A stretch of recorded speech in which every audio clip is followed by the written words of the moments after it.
Welcome to Heartbreak Chronicles. I walked into the room and found my wife kneeling in front of my daughter's fiancé. I didn't make any noise. I just stood there and watched them. They didn't even notice me. Without a word, I pulled out my cell phone and video called my daughter so she could see everything. When they realized what had happened, my wife's face turned as white as paper. My name is Malcolm Reynolds. I'm 42 years old, and I work as a structural engineer for an architectural firm in Boston. Before that Friday afternoon, I thought I had a complete family and a smooth marriage. Vanessa and I have been married for 18 years, and our daughter Olivia is 24 years old and just got engaged to her fiancé Elliot. I never thought of myself as the type of person who would go through a marital crisis, much less be the victim of such a brutal betrayal. My story with Vanessa began 20 years ago at a construction industry reception. She was an interior designer at the time, talented and energetic. We fell in love soon after we met and got married a year later. The second year of her marriage, Olivia was born. We started a happy family, at least on the surface. As a structural engineer, my job does take up a large portion of my life, but I've never let it completely eat into my family time. At least 3 nights a week, I would come home from work on time to have dinner with my family. Weekends were family days when we would go on hikes or visit museums together. For Olivia's important events, whether it's a school play or a sporting event, I try my best to attend. Vanessa returned to the workforce when Olivia was 10 years old and began working for a high-end real estate company. Her background in design allows her to excel in showing her clients the potential of a home. As time went on, her career flourished and I was proud of her accomplishments. On the surface, our marriage was working well. We celebrate anniversaries together and occasionally schedule date nights. Yet, in retrospect, perhaps there were subtle signs I should have noticed. Those growing silences, those kisses that grew into routine, those little secrets that were no longer shared. When Olivia announced that she and Elliot were engaged, we were all overjoyed. Elliot is a promising young architect working for a leading New York architectural firm. Olivia was working as a program coordinator for an environmental nonprofit in New York City when they met at a conference on sustainable building. On the surface, Elliot seems like the perfect candidate for a son-in-law, smart, polite, and successful in his career. The wedding was set for 6 months later in the summer, and Vanessa was fully engaged in the preparations. Whenever Elliot came to Boston, Vanessa would arrange to meet with him to discuss wedding details. At first, I thought it was just out of a warm welcome for my son-in-law, but in retrospect, something really wasn't right. 3 months ago, I first noticed something unusual. Vanessa began to pay more attention to her appearance, buying new clothes, changing her hairstyle, and increasing the frequency of her workouts. Her cell phone suddenly has a new password and is always placed face down. When I asked about the changes, she just downplayed the fact that she wanted to look her best for her daughter's wedding. I began to notice more anomalies. Vanessa would receive late-night texts claiming to be a client emergency. She would suddenly change her weekend plans, and on a few occasions, she claimed to be having lunch with a friend, but when I happened to call that friend, I learned that they hadn't made an appointment at all. As an engineer, I'm used to analyzing problems and looking for patterns. I started keeping track of these inconsistencies, but still hoped I was just being paranoid. However, intuition told me something wasn't right. A turning point came when Elliot came to Boston for a 2-week architectural program. He chose to stay in a downtown hotel instead of our guest room at home, citing that he didn't want to disturb us. Vanessa offers to help him familiarize himself with the city and take him on a tour of Boston on a weekday evening. She suddenly started working overtime on Wednesday and Thursday evenings, a pattern she had never had before. I was beginning to suspect that there might be an inappropriate relationship between Vanessa and Elliot, but the idea was so preposterous I was almost afraid to think about it in depth. It's not only a betrayal of me, it's a cruel injury to Olivia. However, the evidence was becoming more and more obvious, and I could no longer ignore it. I began to investigate carefully. I checked the family credit card statements and found that Vanessa had a history of purchases at upscale restaurants and hotels without my knowledge. I noticed that she had started wearing a new perfume, a scent she had never used before. Most worryingly, her emotional and physical intimacy with me has declined significantly, always finding excuses to avoid intimate moments. 2 weeks ago, on my 42nd birthday, Vanessa claimed to have an important client meeting she couldn't postpone and couldn't attend my birthday dinner. Olivia called from New York to wish me a happy birthday, mentioning that Elliot couldn't take her call either because he was at an important business dinner. The coincidence was so obvious that I decided to take action. I hired a private investigator to follow Vanessa's movements. 3 days later, he brings photographic evidence. Vanessa and Elliot meet at a secluded hotel. Looking at the photos, I felt a sharp pang of nausea and a sense of betrayal. My wife, my daughter's mother, is cheating on me with my daughter's fiancé. I didn't expose them right away. As an engineer, I'm used to making plans, evaluating possibilities, and then executing the best option. I need more evidence, and I need to fully understand the severity of the situation. More importantly, I need to protect Olivia.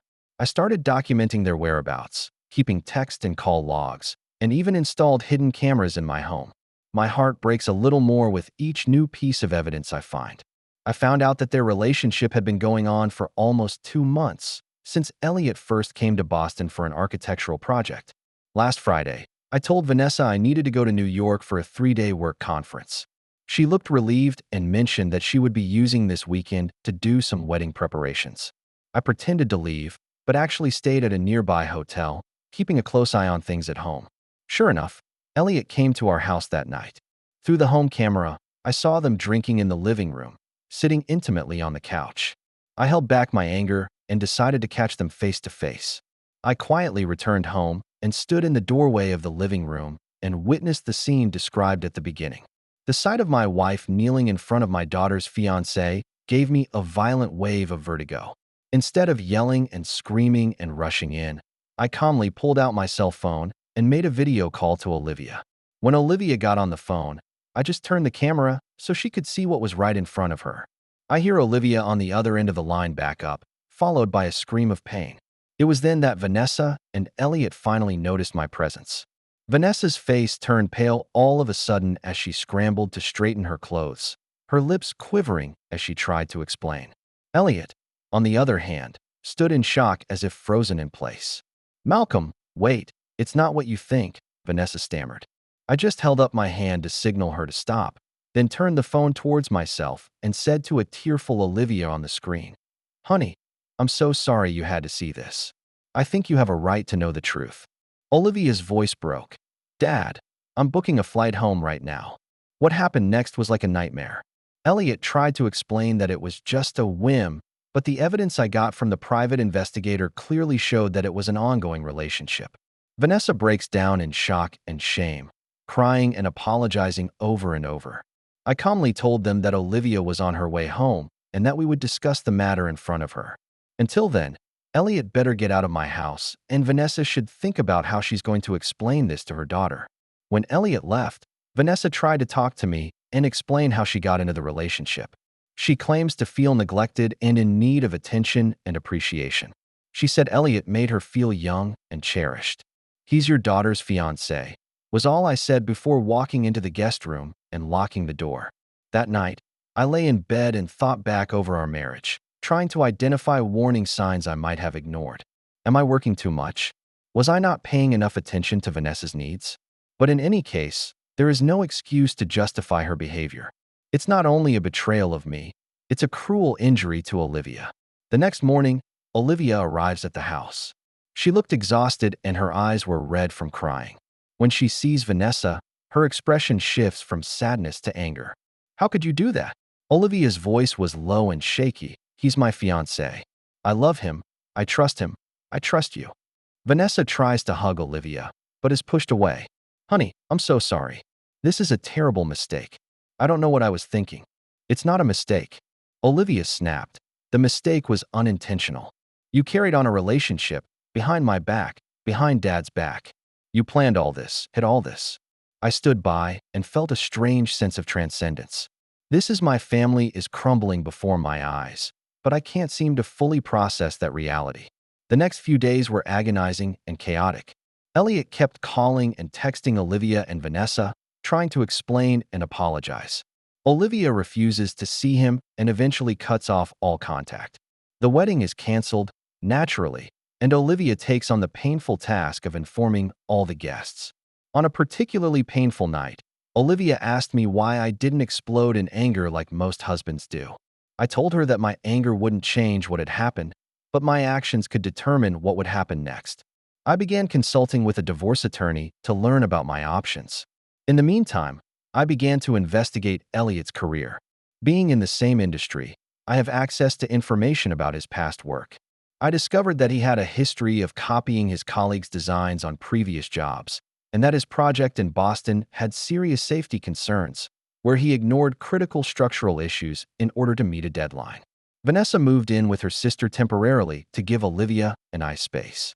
She kept trying to apologize and explain, but the damage was done and the trust was broken.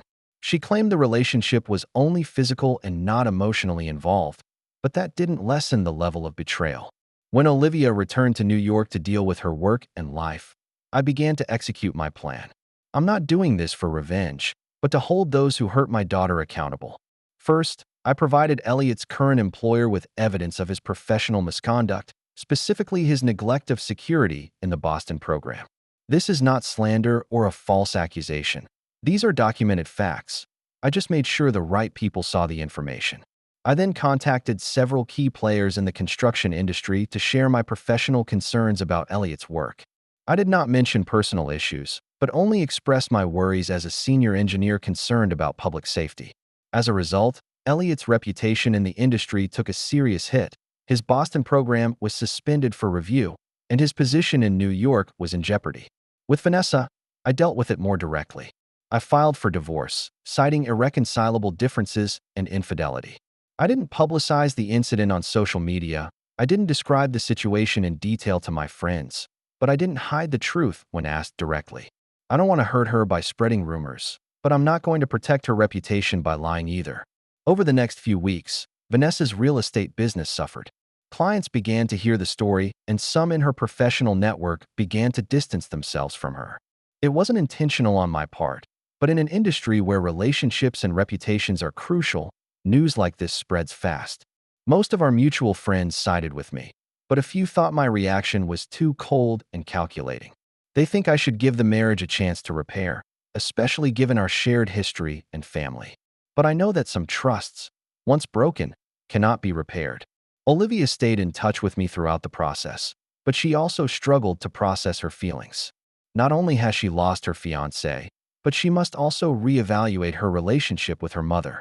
In a painful conversation, she told me she wasn't sure she could ever fully trust Vanessa again. "She didn't just betray you, Dad," Olivia said. "She betrayed me. She was supposed to protect me, not hurt me." I try my best to be supportive of Olivia, but I also understand that she needs her own time and space to process it all. I told her I would support her in whatever she decided to do with her relationship with her mother.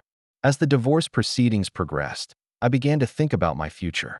My career is still stable, and I have a loyal group of friends and colleagues, but my personal life is in tatters.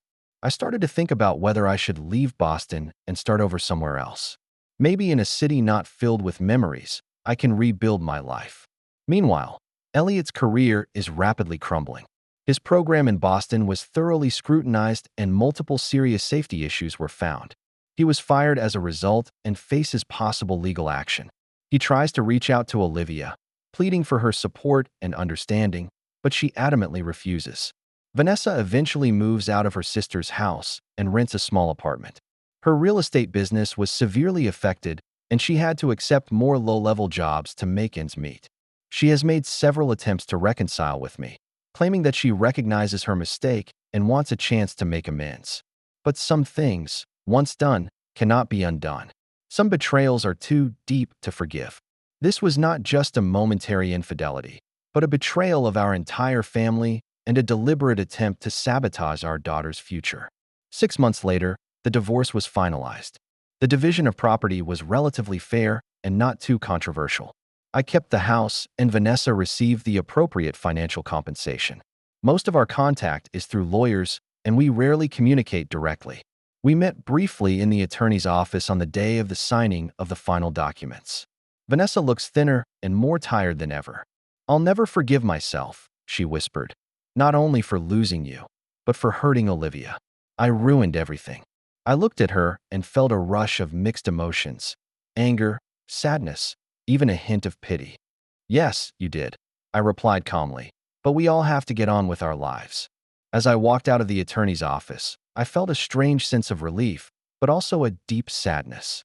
18 years of marriage came to an end, not because of the fading love between us, but because of a devastating choice, an irrevocable betrayal. I drove home, past the restaurants where we used to enjoy dinner together, past where Olivia went to school, past all the landmarks that made up our life together. These memories are now clouded by the shadow of betrayal. When I returned to the empty house, I sat at the kitchen table and pondered how it had all come to this. My marriage is over, my family is broken, my trust is shaken. But I also know that no matter how painful, life must go on. I picked up my cell phone and dialed Olivia's number. "Hi, honey," I said. "The divorce was finalized today. I was wondering if you'd like to come visit me next weekend? We can talk about the future, maybe. Maybe it's time to move on." On the other end of the line, Olivia was silent for a moment, then replied softly, "I'd love to, Dad. We all need to move on."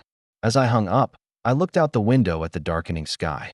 I know the road ahead won't be easy, but I also know that no matter how painful it may be, the shadow of betrayal will eventually diminish and life will go on. It's not the ending I wanted, but it's a reality I have to accept. Because in the end, we all have to take responsibility for our choices, no matter how painful or destructive they may be. Betrayal always has a price, and that price is often much higher than anyone expects. The first month after my divorce was like walking in uncharted territory for me. My life returned to some sort of normality on the surface. I continued to work, meet with friends, and take care of my daily business. But deep down, everything had changed. I find myself talking in an empty house, expecting a response that never comes. I still pick up Vanessa's favorite foods while shopping at the grocery store and painfully put them back on the shelves. I wake up in the middle of the night and reach out to touch the other side of the bed, only to feel cold blankness. Nevertheless, I am determined to move forward. I started redecorating the house, changing those colors and decorations that Vanessa loved the most. It's not just about erasing her traces, it's about creating a new space that's mine. I rearranged the furniture, turned the master bedroom into a den, and moved into the guest room to live. Every change is a small step towards a new life. Meanwhile, Olivia is trying to rebuild her life. She accepted a new job offer from a larger environmental organization in New York and moved into a new apartment. We talk on the phone every week, sometimes via video chat. I could tell she was trying to be strong, but sometimes her eyes would become distant and a look of pain would flash across her face. "Have you ever wondered," she asked me on a video call, "what would have happened to everything if you hadn't come home that day, if you hadn't found them?" The question gave me pause. "I think the wedding will go ahead," I eventually replied, "and you'll be marrying a man who doesn't love you and isn't loyal to you. I will continue to live in a marriage based on lies. Sometimes a painful truth is better than a comfortable lie." Olivia nodded, tears glistening in her eyes. "I know. Still, sometimes I wonder if I would have been happier if I had never known." "It might in the short term," I admitted, "but in the long term, the truth will always surface somehow. When it finally surfaces, the damage could be even greater." Regarding Vanessa, I learned that she is trying to rebuild her life and career. Through a mutual friend, I heard that she had found a new job at a smaller real estate firm and was beginning to try to repair her damaged reputation and network. Her relationship with Olivia is still strained, but she hasn't given up trying. She sends regular text messages and emails, and occasionally Olivia responds, but rarely initiates contact. As for Elliot, his career did take a serious hit. He was forced to leave New York and move to Chicago in search of a new start. He is said to have found a low-level position there, well below the level of his previous career. He's made several attempts to contact Olivia, but she's cut off contact with him completely. My career is the only part of my life that remains stable. Work became my haven, and I invested more time and energy. My supervisor noticed my extra effort and raised the possibility of a promotion. Under normal circumstances, this would be good news, but right now, it just leaves me with a hollow sense of satisfaction. The third month after the divorce, I received an email from Vanessa. This is the first time she's contacted me directly since signing the divorce papers. "Malcolm, I know you probably don't want to hear anything from me, but I feel like there's something I need to say. First of all, I want to apologize again. I know the word sorry can't make up for the damage I've done, but I do feel regret from the bottom of my heart. Not for being discovered, but for my behavior itself. Secondly, I want you to know that I am in psychotherapy trying to understand what led me to make such self-destructive choices. It's not about making excuses, it's about making sure I never make the same mistake again. Finally, I'd like to ask for one of your favors. I know it's not my place to ask for anything, but Olivia barely communicates with me. I understand her anger, but she's my daughter and I can't accept losing her. Please help me repair my relationship with her if there is any way you see fit. I know that things between you and me are beyond repair, and I don't expect forgiveness from you. But as Olivia's parent, I hope we can find some kind of peaceful coexistence. Vanessa. I read the email and felt a complex mixture of emotions. Part of me wants to delete it immediately and deny her request. The other part recognizes that no matter what happens, Vanessa is still Olivia's mother, and cutting them off completely might hurt Olivia as well. After much deliberation, I decided to forward this email to Olivia with a short message.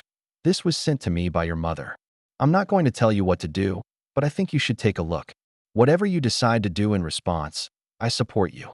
Olivia called me a few days later and sounded even more tired than usual. I read my mom's email, she said, and I didn't know how to respond. Part of me wants to forgive her.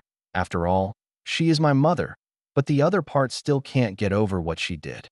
It's entirely up to you, I told her. You don't owe her or anyone else a relationship. But also remember that forgiveness doesn't mean forgetting or pretending it didn't happen. Sometimes forgiveness is more for yourself than for the other person. Olivia was silent for a moment. I'll think about it, she finally said. Maybe it's time to at least start some conversations. Over the next few weeks, I began to notice small changes in my life. I stopped waking up every morning with betrayal as the first thing on my mind. I began to appreciate the beauty of sunsets and the laughter of my friends again. I even began to consider the possibilities of the future.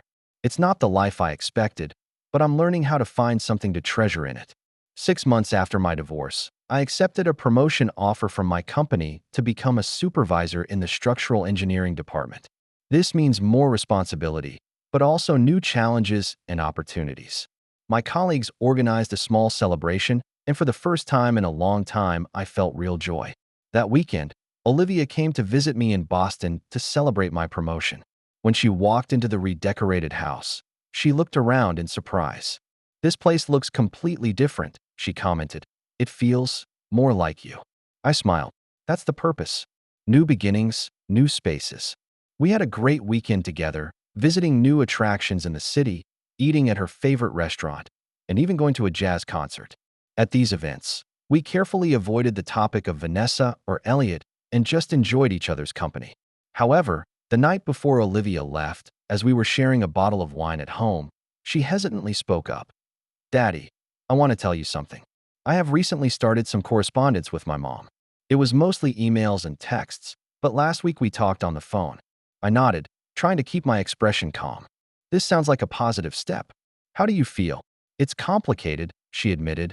Part of me still feels angry and betrayed, but the other part, she was my mother, after all, and she's really trying to change, trying to understand what she did and why she did it. I'm proud of you, I said sincerely. It took a lot of courage to face this situation. You don't have to forgive or forget, but keeping the lines of dialogue open may be good for both of you. Olivia looked at me with tears in her eyes. You're always so understanding. Any other father would probably be mad at me for talking to her. I reached out and took her hand. I want you to be happy, Olivia. If having some sort of relationship with your mother will help you reach that goal, then I'm all for it. The problems I have with her are our problems and shouldn't be forced on you. Later that night, on the way home from dropping Olivia off, I pondered our conversation. I realized that while Vanessa's betrayal of me was unforgivable, cutting off her relationship with Olivia altogether might not be the right answer. As parents, we've all made mistakes, albeit to varying degrees. If a fix is possible, then it should be attempted. When I got home, I sent Vanessa a short email. Vanessa, Olivia tells me she's begun communicating with you. It's their own decision, and I support her. Our relationship is over, but as Olivia's parents, we will always be in touch. For her sake, I am willing to interact with you in a polite and respectful manner. It's not forgiveness, it's a way to move on. Malcolm. After sending this email, I felt an unexpected sense of calm. It's not how I imagined it would end, but maybe it's the best possible outcome in a bad situation. Vanessa replied a few days later. Malcolm, thank you so much for your email and your support of Olivia's decision. That means a lot to me. I completely understand and respect the boundaries you set. I don't expect or ask for forgiveness, but I appreciate your willingness to remain civil and respectful for Olivia's sake. Thanks again, Vanessa. Meanwhile, Elliot's life seems to continue to go downhill. Through connections in the industry, I've heard that he's not doing well in Chicago. His reputation has been tarnished, and he's having trouble rebuilding his career. This should have brought me a sense of fulfillment, but instead, all I felt was a hollowness. Retaliation didn't bring the relief or fulfillment I had hoped for. 9 months after my divorce, I received an unexpected phone call. It's Elliot. I almost didn't answer it, but eventually curiosity overcame disgust. Malcolm, his voice sounded huskier and more tired than I remembered. Thank you for taking my call. I know I'm the last person you want to hear from. What do you want, Elliot? My tone was cold but controlled. I want to apologize, he said, not by text or email, but in person. I know this may sound too late and too little, but I need you to know that I really regret what I did. I was silent for a moment, pondering his words. Why now? It's been almost a year. Because I finally realized the full extent of the damage my actions had caused, he replied. I lost Olivia. I lost my career. I lost almost everything. But worst of all, I hurt the people who trusted me. I destroyed a family. There is no excuse for that. I took a deep breath and felt a strange calm. You're right, there are no excuses. But I appreciate the apology. After the call ended, I sat there and pondered this unexpected development. Elliot's apology doesn't change what has happened or ease the pain, but it provides a strange sense of closure. Maybe, just maybe, it's time to really let go and move on. On the first anniversary of my divorce, I decided to do something special. I took a day off work and drove to a small town by the sea, a place I've wanted to visit for years but never had the chance to. I walked alone on the beach, listening to the waves and feeling the wind caress me. There, looking out over the vast ocean, I was reminded of my journey over the past year. I've lost a marriage but discovered my own strength. I've experienced betrayal but also true friendship and support. I've seen the worst of humanity but also witnessed the possibility of recovery. As the sun began to sink in the west, I pulled out my cell phone and dialed Olivia's number. Hi, Daddy, she said, sounding more relaxed than she had in the previous months. Where are you? Sounds windy. I'm at the beach, I replied. It's the first anniversary of my divorce, and I wanted to do something different.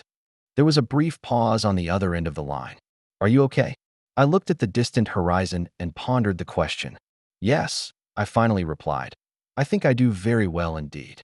Not perfect, but good enough. What about you?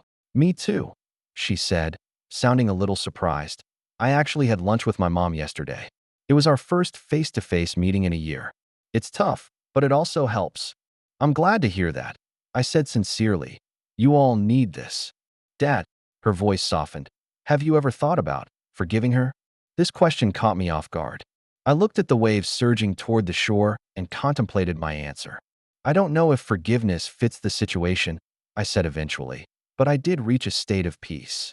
I no longer feel angry or bitter on a daily basis, which is an improvement. For me too, Olivia admitted. I think we're all slowly healing. As I ended the call and walked back to my car, I felt a sense of relief that I hadn't felt in a long time. This past year has been one of the most difficult times in my life, filled with pain, betrayal, and loss. But in the midst of these dark experiences, there is also growth, strength, and new possibilities. On the drive home, I was reminded of the moment that changed everything, when I walked into the room and found my wife kneeling in front of my daughter's fiancé. That moment completely changed the course of all our lives. It brings great pain, but it also brings truth and ultimate liberation.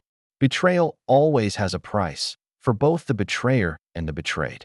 But perhaps, in those broken pieces, we can finally find our way to a truer life. It's not the path I chose, but it's the one I'm on now, and I'm determined to walk it, wherever it leads. By the time I got home, it was completely dark. I turn on the light at the front door and look at this space I've recreated, a place no longer filled with painful memories, but one that represents a new beginning. I pulled out my phone and saw a text from Vanessa. Olivia told me today is a special day for you. I just wanted to say that I hope you find peace and happiness. You deserve it. I looked at the message and felt a mixture of emotions. Not forgiveness, not forgetting, but some kind of acceptance. Acceptance of what happened, acceptance of where we are now, acceptance of the way life moves on. Instead of replying immediately, I set my phone aside and walked towards the kitchen to pour myself a glass of wine. I raised my glass and made a silent toast to the empty room, to the things lost, to the things found, and to the people we become along the way. Because ultimately, that's what life is all about: losing and finding, falling and rising, betrayal and trust, endings and beginnings. In all of these intertwined moments, we find our way, define our values, and create our stories. My story isn't over yet. It just turns to a new chapter, full of unknowns, but also full of possibilities. And that, perhaps, is the best gift life can give us: the possibility of moving on, of starting over, of finding a new path, even after the darkest betrayal. This is not a fairy tale ending. There is no promise of happily ever after. It's a complex, flawed, true life story, full of pain but also full of growth, full of disappointment but also full of hope, full of endings but also full of new beginnings. Because after every end, there is always a new beginning waiting for us. After every betrayal, there is always a new kind of trust waiting to be discovered. After every broken story, there is always a new one waiting to be told. And my new story, however it will unfold, will be built on this important lesson. Trust, once broken, is hard to repair. Betrayal, once committed, cannot be undone. And choices, once made, must be faced with consequences. But even in the midst of these hard truths, there are sparks of hope. Hope that we can learn from our mistakes. Hope that we can grow from our pain. Hope that we can rebuild our stronger, truer selves from the ashes of betrayal. This is my story, a story of betrayal and survival, a story of loss and finding, a story of endings and beginnings. It's not perfect, but it's real. And of all the possibilities in life, authenticity may be the most precious gift. As I was getting ready to fall asleep, I looked out the window at the stars and remembered the beginning of the journey, that moment when I walked into the room and saw everything fall apart. Since then, I have experienced so much, lost so much, but also learned so much. I'm not the same person now and never will be again. But maybe, just maybe, I became a better person, a stronger, more compassionate, more authentic person. And that, of all the possible endings, may not be the happiest, but it may be the truest. In this reality, I found the strength to keep going, the courage to stay upright in the storm, and the determination to rebuild after losing everything. Because in the end, that's what really matters. Not what we've lost, but how we respond to that loss. Not how we've been betrayed, but how we've risen from that betrayal. Not how our story ends, but how we begin a new one. And my new story, however it will unfold, has begun. Amidst the ruins of betrayal, over broken trust, and after the pain of loss, a new beginning has sprouted. Not the beginning of what I chose, but the beginning of what I have now. And I was determined to make it a good start. For Olivia, for myself, and even, in a way, for the things I no longer have but once held dear.